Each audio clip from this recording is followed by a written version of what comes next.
Mēs atrodamies Yakuza restorānā.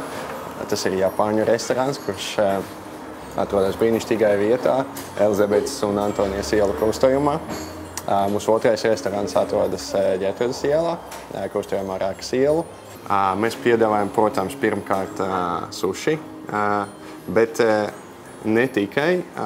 Mums ir ļoti plašs Āzijas ēdienu klāsts, un tiem, kuriem austrumu virtuve īsti nepatīk, mēs piedāvājam gan itāļu pastas, gan risotto un līdzīgas lietas. Tā kā ar itāļu virtuve mēs arī aktīvi nodarbojamies un piedāvājam.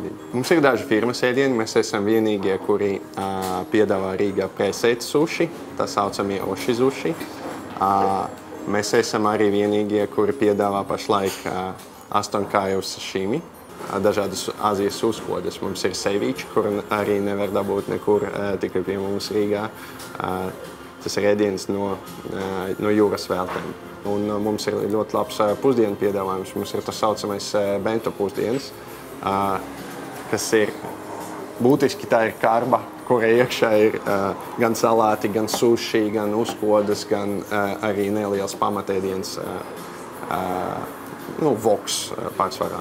Mums strādā ļoti pieredzējuši pavari un arī suši pavari no ārzemēm, kuriem ir, teiksim tā, salīdzinot ar citām vietām, Latvijā ir ļoti liela pieredze un, teiksim, tādas tehnoloģijas,